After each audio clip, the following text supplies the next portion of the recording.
Recording is in progress. So this is being recorded. Leave now if you don't want to be recorded. Although the camera is pointing, that's the camera. So you're probably not going to be in it unless something goes really strange sideways. Welcome, everyone. Thank you for joining. We have some folks online. I'm not sure. Do we know how many people are online right now?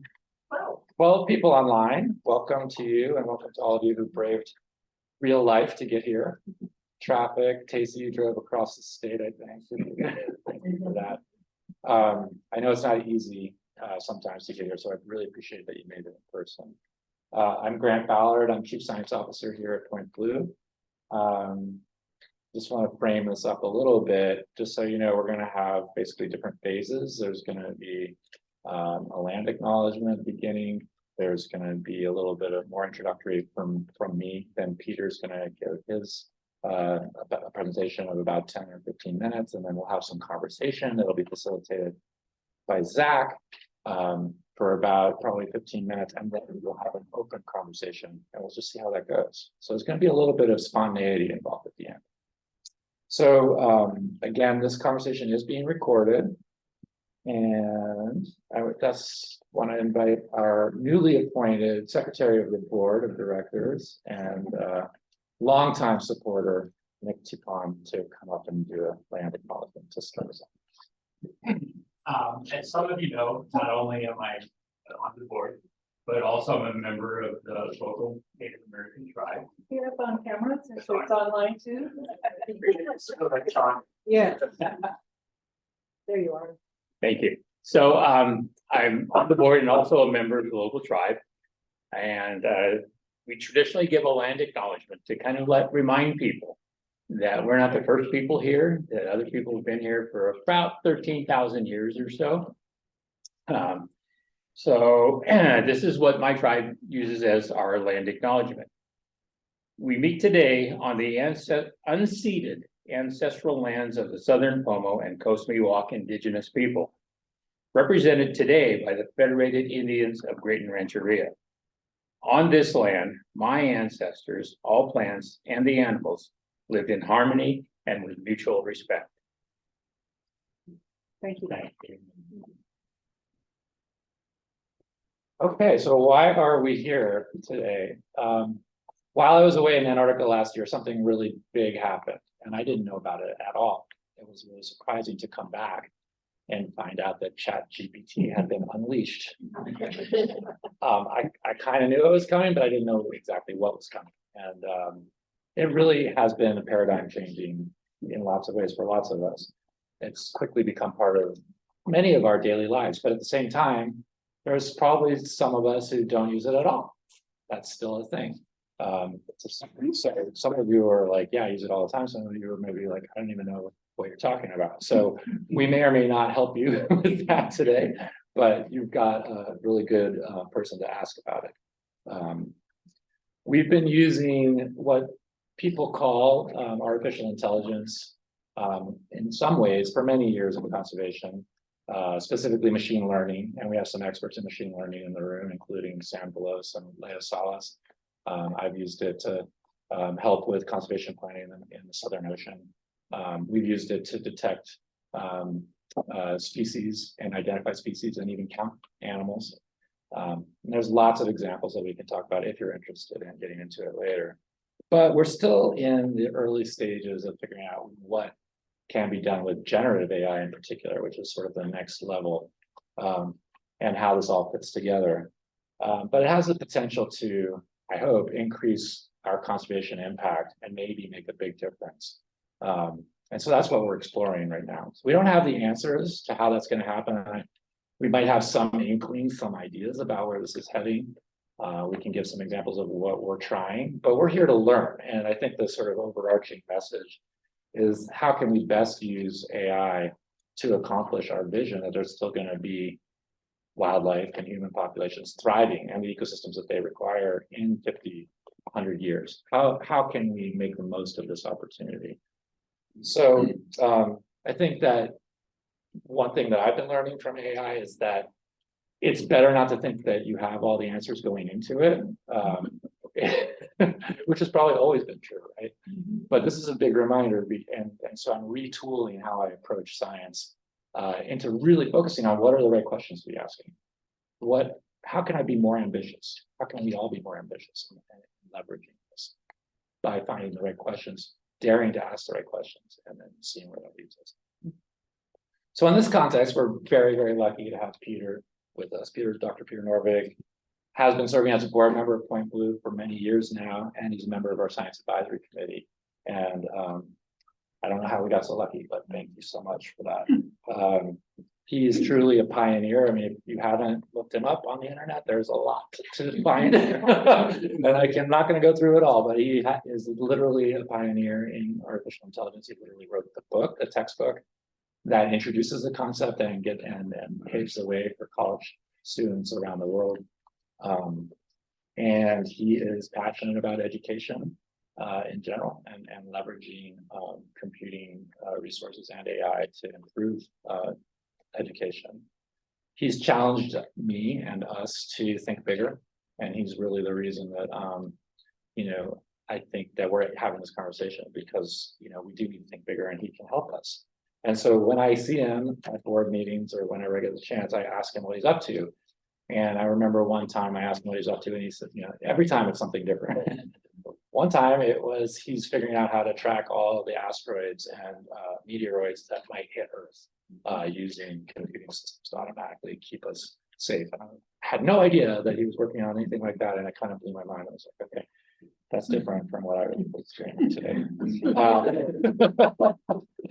So he's most probably known for his work at Google, but he had a career before Google, which is totally interesting. But his work at NASA, he was head of computational sciences division there, and he worked at Sun Microsystems before that. And he was a director of search quality at Google, and we've heard from him previously about that experience. And I'll never forget what that sounded like when the magic was really happening at Google in the early 2000s. I mean, it's still happening, but it was literally like magic when all of a sudden you could search and a response would come back within seconds.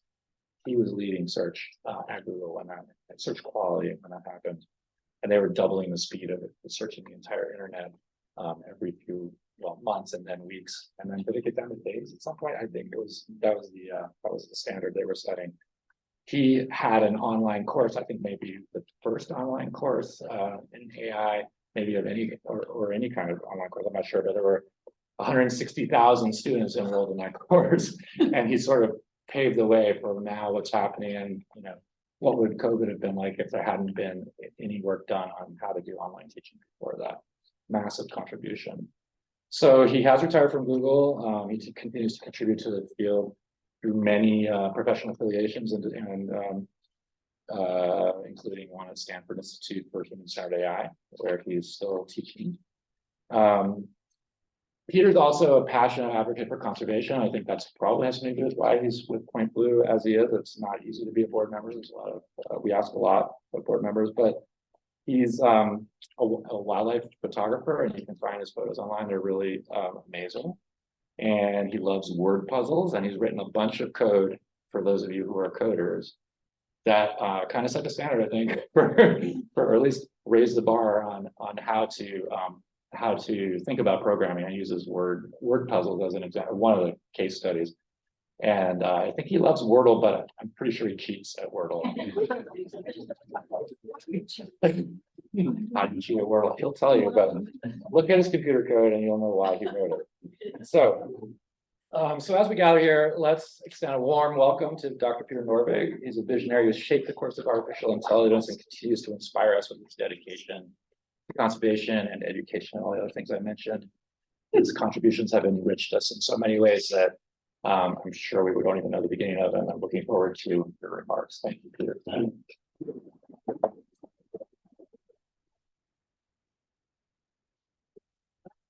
Hello, everybody. It's great to be here. And thank you, Grant, for that long and introduction.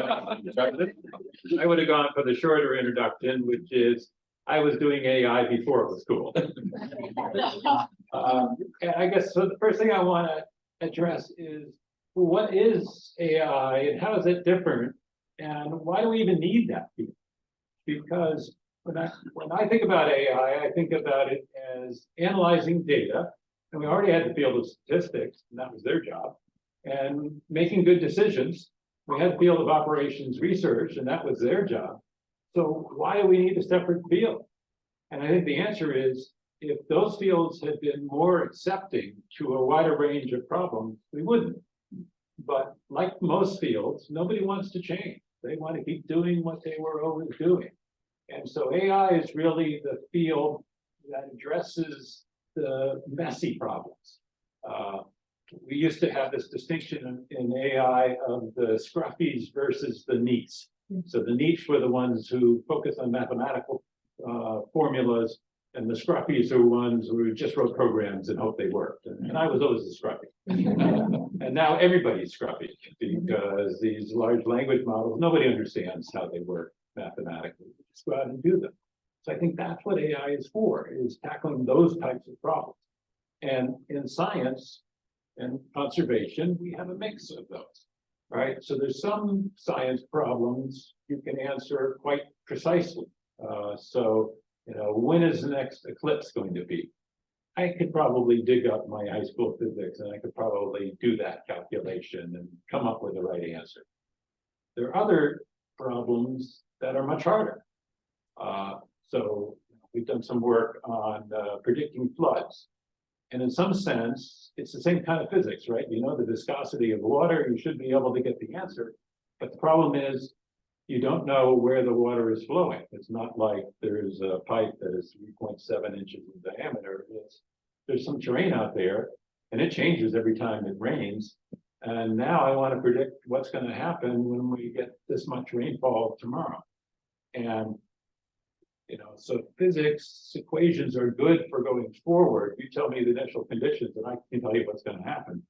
But most of these AI type problems, it's a mix of going forwards and going backwards, right? So we don't know the initial conditions, but we made this observation here somewhere in the middle, and maybe another observation down at the end, and now we can have some kind of idea of what happened.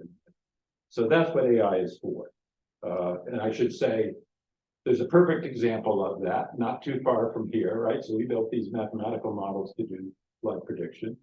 But in 1956, when they wanted to know what would happen to the bay if they started to dam up the southern part, they built the bay model, which took up a room much bigger than this, because there was no other way to do it, right? They didn't have the mathematical power to do it. So they said the only way to do it is to build essentially an analog computer that takes up a whole room and then drop some water in it and watch where it goes, right? So they were solving this messy problem with, I would say that's kind of like the AI of its day, was that huge room. So there's lots of other things we can do now. Grant mentioned some of them, and he mentioned this excitement over ChatGPT. I'm excited too, but I'm coming at it from a slightly different way. Because for Grant, it was like he stepped off the plane, and all of a sudden there was this alien intelligence that is now beamed down to Earth. And for me, it was like, well, this is kind of the culmination of more than a decade of things getting a little bit better and a little bit better and a little bit better. So to some extent, it wasn't that much of a shock. It wasn't that much of a breakthrough. But in another way, I think there really was a breakthrough that and people talk about this idea of AGI, artificial general intelligence. And, when is that going to occur? And my feeling is that in the most important ways, it's here. And that doesn't mean that computers are better than humans. It means that we no longer have to program something to do one specific problem at a time. You can go to these large language models and you can ask them something that nobody thought of before, and it might come up with a good answer. And it also might come up with a bad answer, right? So it's not artificial perfect intelligence. We're a long ways from that, but it's definitely gone very far away towards general intelligence. Now, the other thing I think you should be aware of is being wary of measurements, right? So Goodhart's law says, every time you define a measurement, people sort of cheat to maximize that. And that's definitely true with these systems. So you might have seen there's articles saying, oh, well, here's a large language model that passed the medical school exam, another one passed the bar exam. Does that mean that they're good doctors and lawyers? And our experience is when a human student does that and passes those exams, that means they're probably pretty good. But it's quite a different thing for a computer to pass the exam, because when a human does it, they don't have perfect memory where they can ingest a petabyte of data and memorize all of it. So they've got to generalize. And if they can pass the test, they can probably do a lot of other things as well. But the computers are trained specifically for this one goal of passing the test. And that means they're good at the test, but it doesn't mean they're good at something that's right adjacent to the test. So always be wary of them. I talk of this as being like the Chauncey Gardner effect. So you remember the movie Being There, Chauncey Gardner was not an intellectual by any stretch of the imagination, but he had a really nice suit and he lived in Washington, D.C. And so people started treating him as if he knew what he was talking about. And they would say, you know, what do you think of the president's economic plan for growth? And he said, oh, in order to grow, you have to water the garden. And they'd say, oh, well, that means you approve of the subsidies. That's very clever. And actually, he had no idea. So these large language models are like that we're used to this idea that if you can put together a coherent paragraph, you must know what you're talking about. And they can put together a coherent paragraph. You don't necessarily know what they're talking about. So I think we have to be worried about that.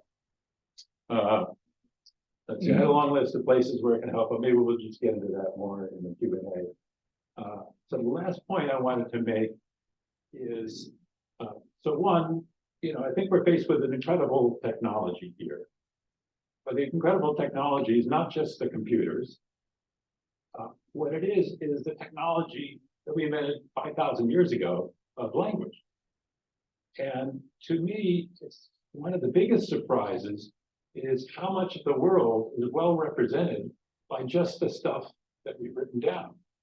And you hear a lot of philosophers say, oh, well, that's not enough. You can't just read the text. You also have to live in the world, this idea of embodied intelligence. And there's certainly something to that. There's something that these systems are missing.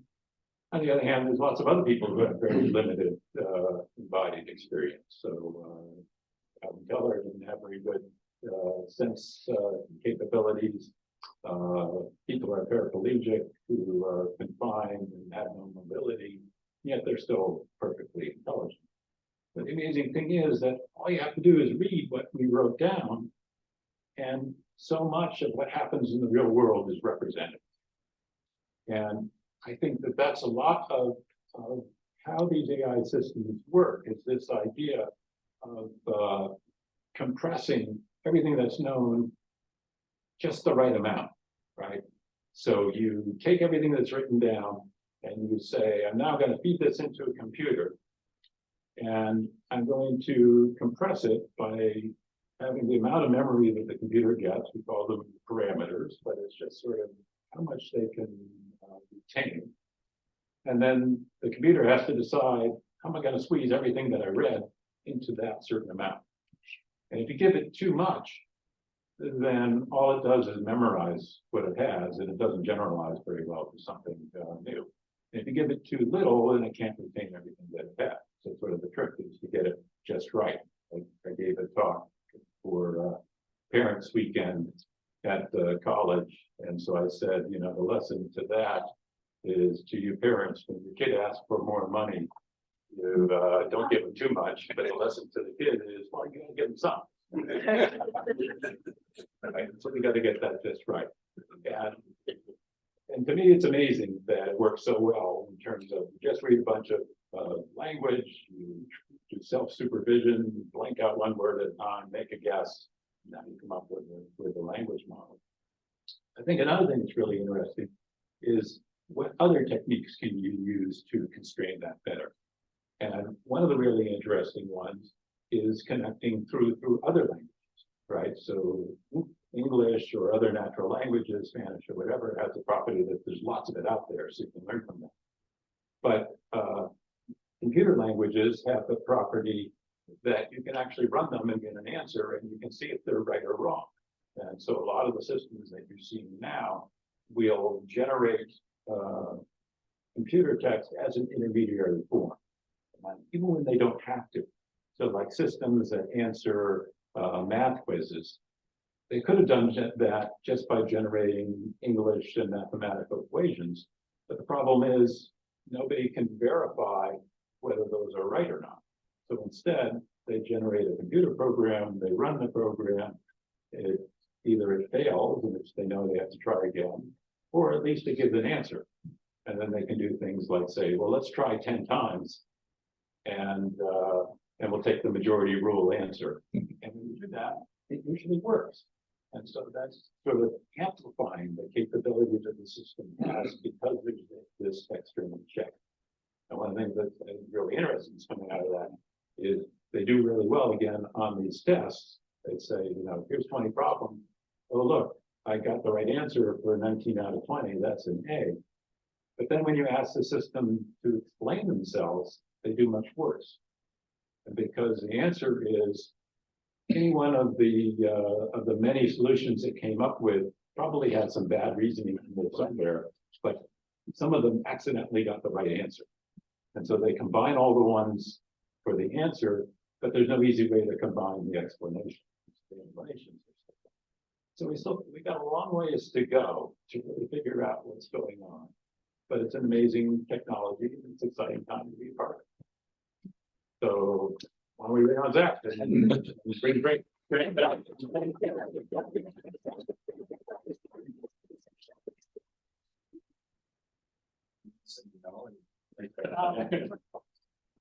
We're all three here.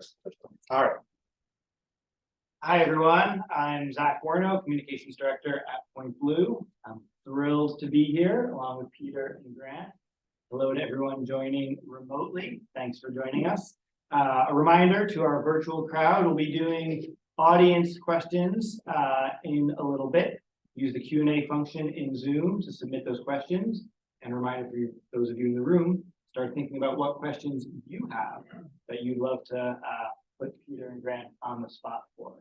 So I have some questions just to get us started, and some of these will actually be surprises for you that put you on the spot too. But again, I'm really excited to be here. Peter, clearly an expert in AI, has been monitoring its development. Grant, an expert in Point Blue, and I'm excited to see what happens when we put these two areas of expertise together. So to start off, I have a quote. This is from Sam Altman, who is the head at OpenAI, which is the organization that is housing ChatGPT, one of the most popular large language models that people are using every day. I used it earlier today myself. And Sam says, every day an AI sits idle is a day lost for humanity. A big statement. And I think that raises a lot of interesting questions. So I'm curious if the two of you could elaborate on the implications of delaying AI's utilization, which many people are saying we should be doing, and especially in fields like conservation. So I think, you know, with any technology, there are risks and benefits, and you have to weigh them off. And with any emerging technology, there's sort of an expected growth path. And so you got to say, what risks am I trying to protect against? And that says, let's be cautious. And you have to say, what benefits am I missing out on? And that says, let's be more aggressive. And so that's true for AI in general. I've certainly heard this argument with respect to self-driving cars that says, look, you know, drivers aren't that good. In the US alone, 10,000 people are killed every year because they aren't paying attention or they're drunk or whatever. We can build self-driving cars that don't have that problem. Maybe we shouldn't insist that they're perfect before we deploy them more. Maybe we should deploy them much more aggressively. Because we could save lives now. And even if we aren't saving lives now, we would gather the data so that they'd be better in the future. The longer you delay, the more life you've lost. I think there's a lot to that. I think that's not likely to happen. And the reason is, if there are 30,000 people killed by human drivers and suddenly deploy self-driving cars and cut that in half, you don't get 15,000 nice thank you letters. You get 15,000 lawsuits. And so the people with deep pockets are always going to be more cautious. But it's always a trade-off. Yeah, I agree with that. I think that statement, and obviously, I mean, it seems obvious to me that it's an exaggeration, it's provocative, it's an exciting thing to think about. And to me, what it resonates with is the point blue thing, and the conservation thing, which is we don't have time to spare. We need every hand on deck. And is a potential massive lift to our collective capabilities. But I definitely see it as a partnership. It's not just going to churn away and come up with the answer. And if it did, it would be 42, which we wouldn't know what to do. And so that's not helpful. But I don't think there's actually any risk of an AI spending the day unused at this point. So I think that might have been a few months ago when that might still have happened. But at this point, I don't see it happen. People are using it. It's just a matter of how can we really, deal with what can be an overwhelming flood of bad news every day,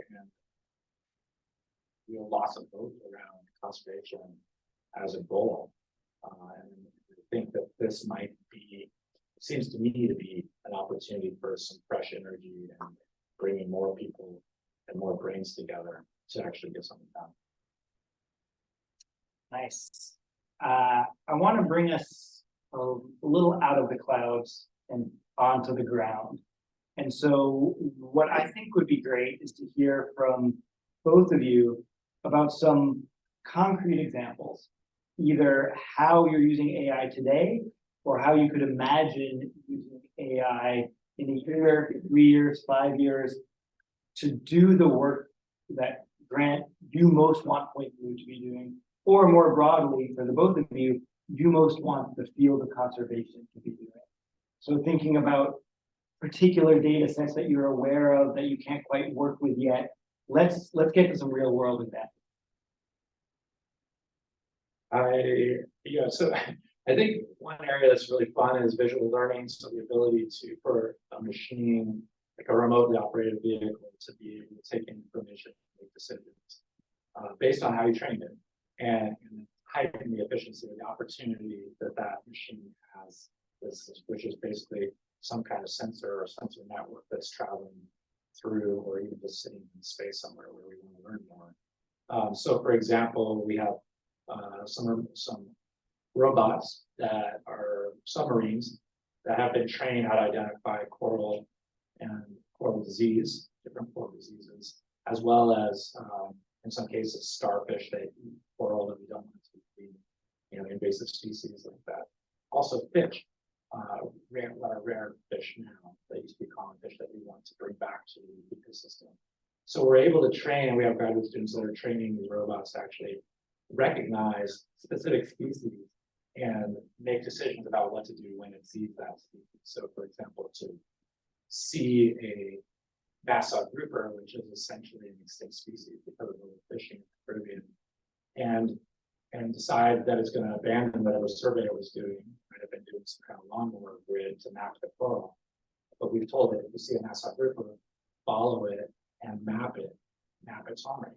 And then we can work with local agencies to say, hey, there's Nassau groupers here. Let's set up a take fishing zone. And we're actually doing that with the University of the Virgin Islands today. So that's one sort of thing that we're doing. We have lots of examples of new drones and so on that are getting armed with this kind of ability. But another totally different kind of story is just the individual programmers, the quantitative ecologists at Point Blue and the conservation field in general, who basically spend a lot of time writing code. And that, for some of us, for me, it's the difference between using a large language model to help me write code and me trying to do it by myself. I'm not you, like you're a much better programmer than I am, but it's like 10x how much faster. So I'm willing to engage in a much more complex workflow because I can see a way to get from here to there with an AI helper that I would have never even tried myself. So that's exciting. I think that was a great example, but another example I liked is the Cornell Ornithology School that went and took these old weather radar readings. And at the time, they just said, well, we think there's a cloud here. And Cornell went back and said, we can look more closely and we can say this is a cloud and this is a flock of birds, and we know what type of birds it is, and now we can map out the migration patterns of many movies.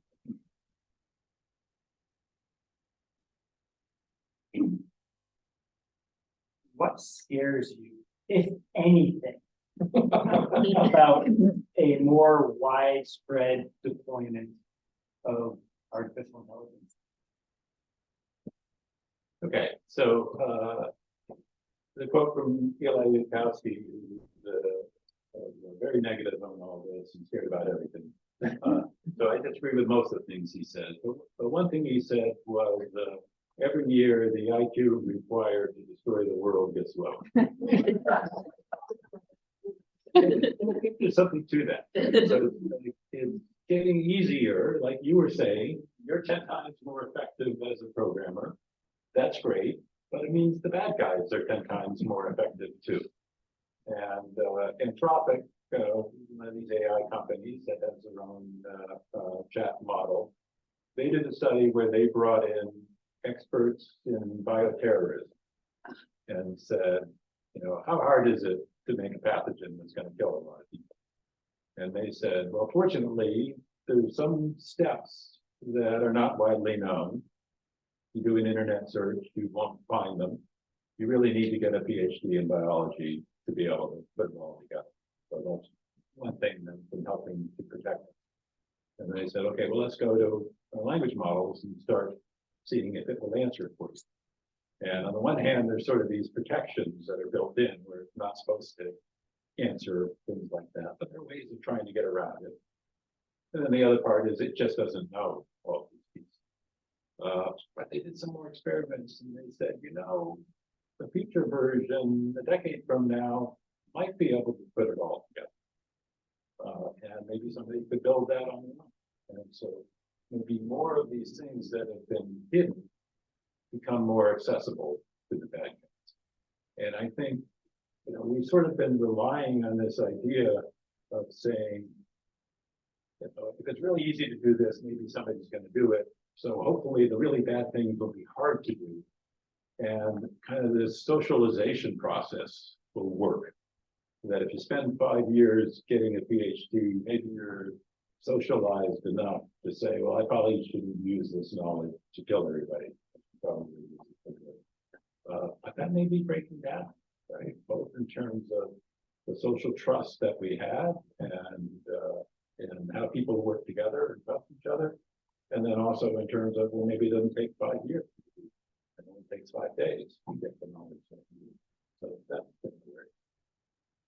I think the thing I'm most worried about is that it's just going to turn into another big advertising campaign. We're just going to get really, really inundated with great ads. That people to spend all their money. They're going to be better and better. And they're already getting more and more tailored to do. So I guess that is the second thing I'm worried about. It's the ads per se, but that anything where you have software, where you have a global marketplace and you have goods with zero marginal cost, means that there's going to tend to be a concentration of wealth. It's going to be more winner take all, and all the money's going to end up in one or a few places. And I think that's very bad for society. So I think we need some way around that. Some of the people sort of adjacent to the AI movement have been some of the people that are pushing ideas like universal basic income. I don't know if that's the right answer, but there's going to be some shocks to the system. And we've had those shocks before, right? It used to be most people were farmers, now only a couple % of people are farmers. But we got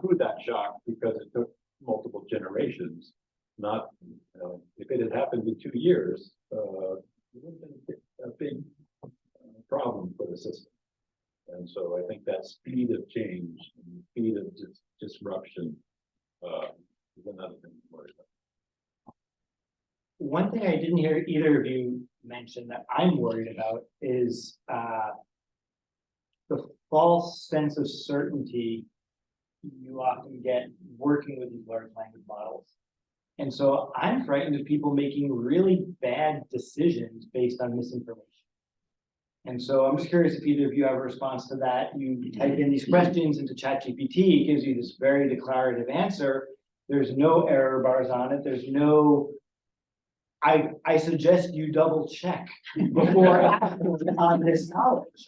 And, you know, many of us have seen some of these examples. There's a great one if you want to look up on, someone asked ChatGPT the difference between chicken eggs and cow eggs. And it went on a very long explanation on the difference between chicken eggs and cow eggs.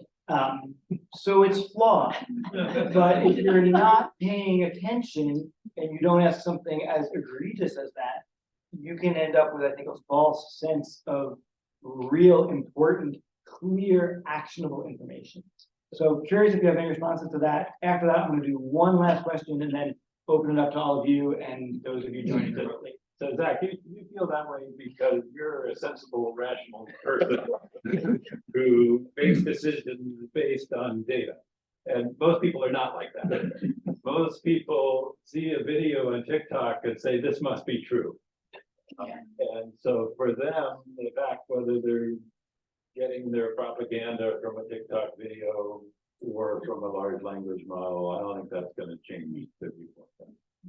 Oh, so you're saying we're already in the trouble?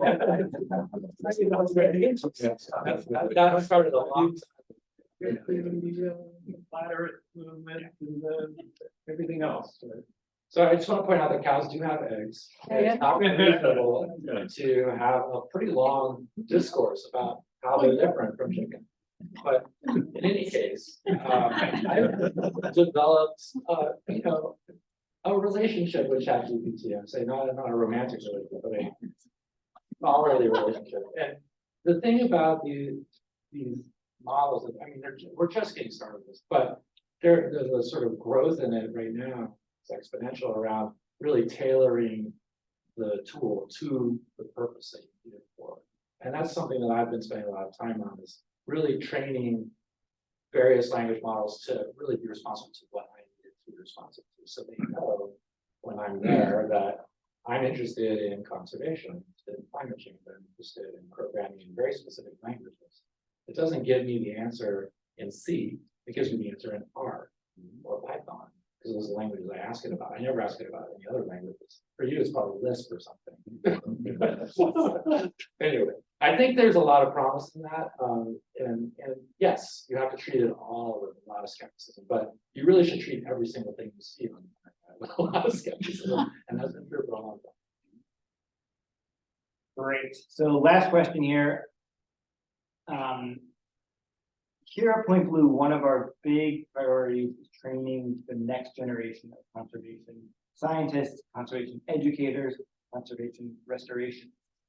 And so thinking about that next generation, what specific skill sets do you think these people should be aspiring to and to acquire, these ecologists and conservationists? What should they be cultivating to effectively harness the potential of AI? Well, I think to me, the interesting thing is I have kids, I have a 14-year-old and a 12-year-old, and the thing that I hope that they learn is how to ask questions, how to do better at asking questions. I think that's something that we haven't done as well as we need to do as a society and as a community around conservation. We often, and this is a cultural thing, I think, but we are often encouraged to go into a situation as though we have answers that people should pick up and use. And in many ways, that's becoming more and more evident that that's really a bad idea. And it's better to step back and think about what are the questions that you ask. And that's really the most exciting thing about science as a science geek or science scientist, aficionado of science. I want to be better at asking questions. I think that's the opportunity here. So training people how to do that. So I agree with that, and I guess one of the things I worry about is these technologies become too seductive. Remember my sister telling me she had a 12-year-old son, and she said, I have a suggestion for YouTube recommendations to make them better, which is after he's seen 3 or 4, it should say, close the computer and go outside and play. And if you want to raise conservationists who have an appreciation for nature, they got to close the computer and go outside. Yeah. Here, great note to end on. Let's open it up. Curious what all of you are curious about to hear from Grant and Peter. Yes, So one of the things going on in academia is probably seen is that there's a category of AI, like, is it a fish? And it's faster, but you can also check. Or NASA. But then there's all these examples of, basically statistical models that even when you've got the model, it gives you an answer, but you know reverse inference, you know causal. And some of that, so a lot of scientists reject that. It's like, no, I actually need to know why. I need to know what about the world.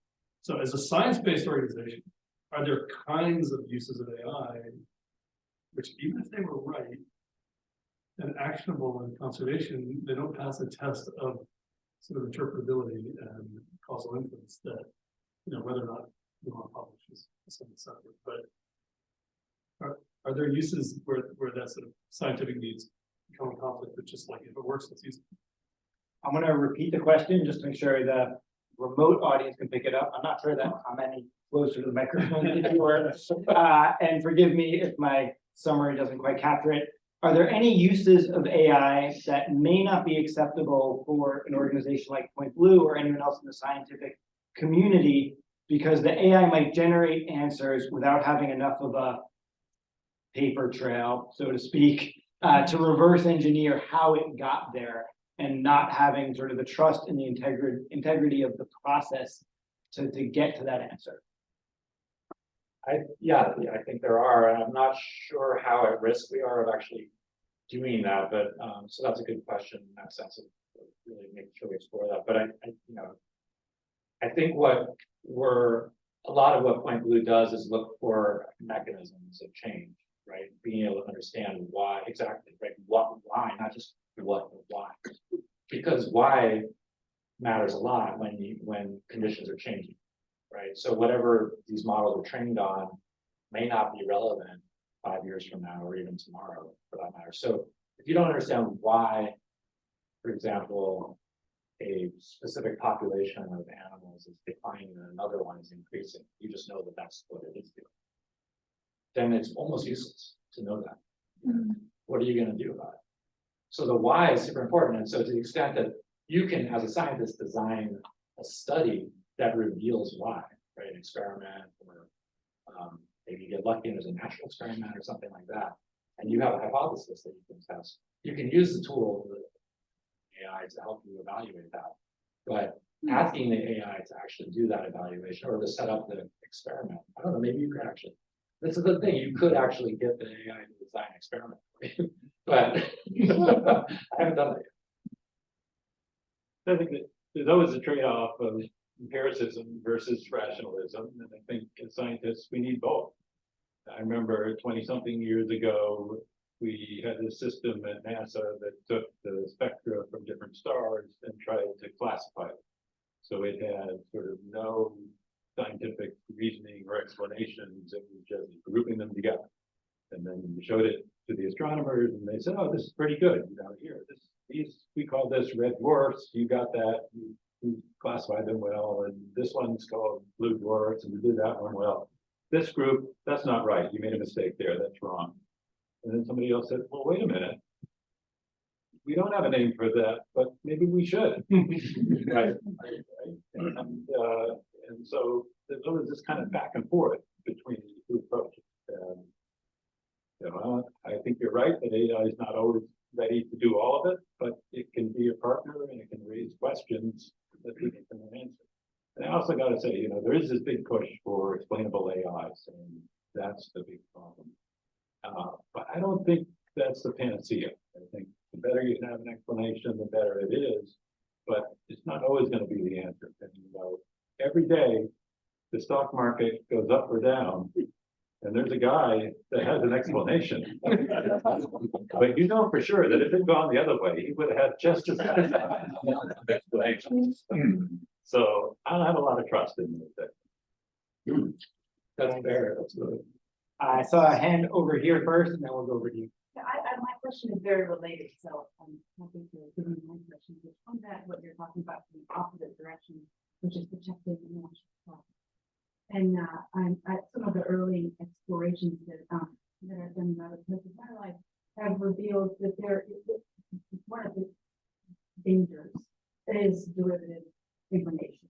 So I'm less worried about somebody using an answer that the work cannot be shown. I'm more worried about people thinking that there are shortcuts to products that you invested a lot of resources in developing, and those things suddenly are losing their value in the way that, classified not their value. So I'm wondering if you see that as a threat in the business, if you will, of Point Blue, and whether you see some solutions. My other concern is that courts will not pass. Courts will not save us. So something will have to be created in this space in order to protect the intellectual capital. I think that, yeah, I mean, this is a big concern across a lot of domains, and within Point Blue, I don't think it's as big a concern, although, that might pop up. We are generally required by our funders to make our data accessible. So it's the derivative work from the data that, but then we have to publish that, and all the journals are requiring to publish our code and our data sets that we're using. So it's all sort of the ethic of it, our data sharing policy, our ownership policy, scientific integrity, all those things sort of point at get it out there as fast as you can. Don't worry about the IP. Now, there are probably cases that we could. That's generally. I think also there's like a generalization to be made about the idea of just literacy, to increase the overall awareness of information. Right, this becomes an issue now that it is so readily accessible, but it was always accessible to some people, and people have made it basically a cottage industry out of something, which is sometimes pretty fishy in my opinion. It's like, well, just because you have access to that library, you have access to it, you were able to generate a lot of them. Is that so? There's the other side. I think in the academic scientific world, a lot of the credit comes in the form of citations, and there's some games that play around that. But maybe we should have more in terms of citations to data, right? And be able to get tenure and promotions and credits and so on to publishing data that then gets cited, and software as well. Some of the software that's then used to analyze future data. I think that's important. Then in the broader context outside of science, I think you raise an important point. And we do have intellectual property protections already, but I think you're right that they're not up to what we need. Right? So we have something now that if somebody writes a song that's too much like somebody else's song, they can be sued. And George Harrison lost the settlement because the lawyers sounded too much like he's so fun. You can do that today with AI generated songs, but that seems like it's too heavyweight, right? That you have to go to court. It's a big step. And I think a lot of people would rather say, well, you didn't really copy my song, but you used 1% of my song to produce yours. So I'm not going to take you to court, but I'd like you to pay 1% of what you get out of it. And we don't have a mechanism for that. We have this very heavy-handed, either you copied or you did. So we need something closer to that. All right, let's see hands again. I've got up front here, I think Leo, I saw you, and then we'll go towards the back. Thanks. Larry mentioned the word prediction several times, and Grant talked about decisions. I'm reading a book called Power and Prediction by a couple of Canadian economists who postulate that AI is nothing more than a prediction machine, providing better information for the decision makers. Is that a valid way to think about it? And how can we be sure that the prediction machine is giving us good predictions. I'm gonna go ahead and repeat again. I think you're actually close to the microphone, but it's facing me. So the question for our remote audience, how can we be sure that artificial intelligence is more than just a prediction machine? And if it is just a prediction machine, can we trust those predictions? I'll start with, in the realm of coding, it's predicting at a scale of sort of sentences, if you will, or maybe a procedure in the code. It's not predicting to the extent of like an entire code base or something like that. So it's sort of the scale of it, I think, that matters in that case. And I can verify, like Peter was saying, I can verify that it works or not. Right? So in that case, I don't, you know, if it predicts what I want, that's great. I can check whether it predicts. And I do think that there's more to it. I mean, I think it's predicting at some level. It is predicting words, right? Or sentences. But it's more than that. It is generating. There's an emergent topic for that that's bigger than mine. That's what I see. I think it's predictions and decisions. And that covers an awful lot. So it's like, what else is it? And so, you know, a prediction is saying, I've got this probability distribution over what might come next. And then a decision is saying, given what it's been predicted, I'm going to take this course of action and abandon these other courses. And so, yeah, you could say that's all it is, but I think that's all. That's a lot. Yeah. That's fine. All right, Leo, and then go back over to you. So I want to go back to what David mentioned about, functioning why. Because one thing I saw immediately with using AI and looking at AI and ChatGPT came out is that to me made very blurring the limitations of how we think. When Alfred Wegener said 1912, that continents are moving with the conflict. People are crazy. I just talking about this right? It's 16 years to prove that he was right. But the reason why is because we don't see a large scales in place in time. And we have all sorts of limitations on how we think.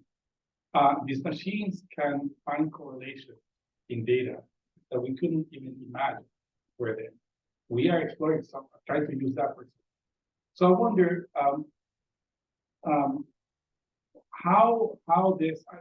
I'm sure the people who work at it have thought of this. But how is this guiding them the future of this technology?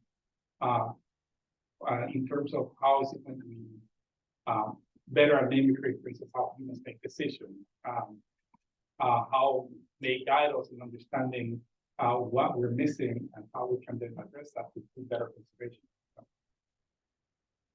Okay, I'm gonna take a crack at summarizing that one. Leo, I beg your forgiveness. The question is, if I understand it right, how can the AI technology that we're seeing today shape the AI technology that conservation might use in the future? Close enough? Based on, Okay, close enough for the virtual audience, and I think they'll get a lot more out of hearing from these two than me trying harder to get the questions out, right? I've got a one response. Go ahead. Okay. So, yeah, I mean, I think it comes back to what questions are you asking? And the problem that we have is that we're not asking the right questions. We're not asking big enough questions, or we're not asking, you were saying, how do you not give it too much information and how to give it too little information, finding that sweet spot. And it depends on the model and how well trained it is. What is it trained on? All these things. So I think there's a lot of room for evolution and asking questions and trying it. And then taking that and building from it. So one of the big things that is happening right now is that lots of enterprises, various, whatever, Microsoft will do it, or some, I heard about a family law practice that's doing this. And I want us to do this, is to train an AI that is really grounded in our reality, right? With thousands and thousands and hundreds of thousands of PDFs of scientific publications that we think are good, that we think are relevant, that we as a community believe in, and the code base thing. And all those sort of things, limiting it to not try to get the whole internet, but, and then build from that, right, and keep going. And that's gonna take us in a direction, we don't know exactly the direction, but I think it'll yield really cool results. So it's not just wide open. I think you're interested in wide open too, and what emerges, right? And I think that's exciting as well. Quick note, I've been hearing people talk about, yes, we have large language models, but how about some small? Right, how small can a large language model be? Right. It's an interesting I don't know, I don't think I would do that. area. Okay. All right, so we are coming up on the end of our evening. I've got a question from you. I've got one remote, and then Anne, I'm gonna have you close us out with final questions. So sorry to the rest of you that have questions. Please feel free to come and talk to Peter and Grant over something to drink and something to eat when we close out. So over to you. This kind of follows from this question a bit, but I feel like a lot of people that are currently using AI in conservation are using it for efficiency, count things faster or more, and to just make us be able to do individually more than we can. What I'm interested to hear you guys reflect on is, how does this idea of emergence, which is the term here in AI, influence what you think we can do with creative thinking around some of the challenges that we have in conservation? All right, so the question is, how do we get beyond counting things faster or doing any processes that we can already do, but quicker? How do we get to this concept of emergence and maybe seeing new ideas that we might not have come up with on our own? Fair enough? That was your bet. Okay, I wouldn't touch that either. Well, I'll start by using you as my answer, right? So Grant said he would tackle programming problems that he wouldn't have tackled before, because they would have been too hard, he would have got lost, or he wouldn't have finished it. But now he can say, with this help, I feel like I can do this. And I think we'll see more and more of that. People saying, well, here's something I wouldn't have pursued only on my own, but because I have this assistant alongside me, now I can go down that path. And maybe it's a branching path. Grant's right in his code. He has a pretty good idea of where he wants it to be. He just wasn't quite sure how to get there.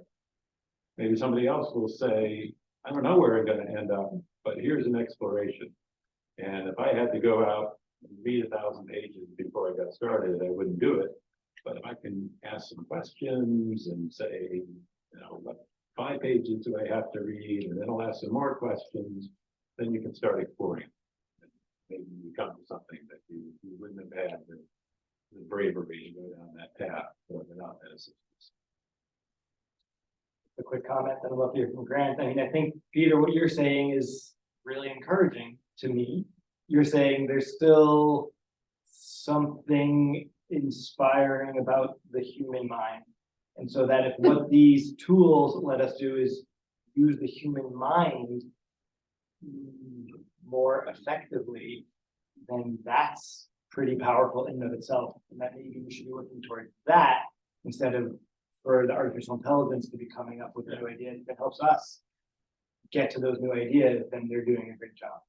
I like that. Yeah, I think that's right. I think part of it is the human mind has something different to contribute than the computer has to contribute. Part of it is just having a conversation means that you're bringing multiple things together, right? So there's this whole idea of sometimes it doesn't matter who's in the conversation as long as you have it, right? So in the computer center, when you're waiting for help from the computer technician, they have a teddy bear set up and say, you have to explain the problem to the teddy bear before you can see the human. So a lot of people come in and say, well, my program does this and it couldn't possibly because, oh, now I see. Thank you, teddy bear. Yeah. I don't need the human now. That's a teddy bear. And in this case, I'm not sure who's the teddy bear. Or is it us? But one way or another, that can help. I think that's a really important insight. And coming from a person who wrote a paper that said, was titled, How to Teach Yourself to Program in 10 Years. Which I think is an awesome concept. This is the thing, we're learning, we should be lifelong learners, right?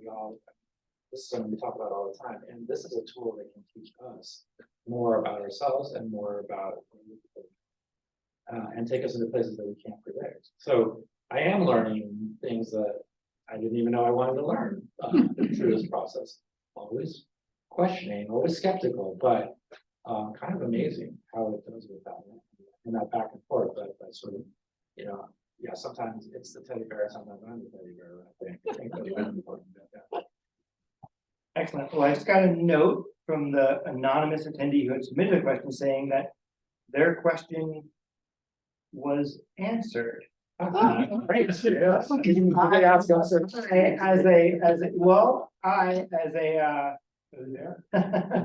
I, as a teddy bear, am less clear that this question was answered, but I will take them at their word and we'll turn it over to Anne for the final question here. Anne doesn't trust me to summarize, That's so right. she's gonna come on up and I appreciate that. I have the final word. So, for those of you who I haven't met, I'm chair of the board, and we just had a board meeting this afternoon. And we're so pleased to follow up our board meeting where we're talking nuts and bolts, finance committee and audit and development and all these things, but to have a chance to hear from these brilliant people. So such a pleasure to do that. And my question for you was, who should be worried about losing their job? And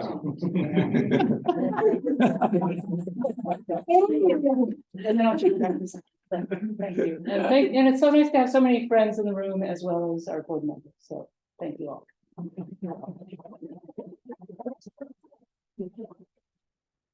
At Point Blue, I don't think anyone has to worry about losing a job. Our jobs are going to evolve, and I think things like, so one thing that comes up is people are like, well, do you really need an executive assistant?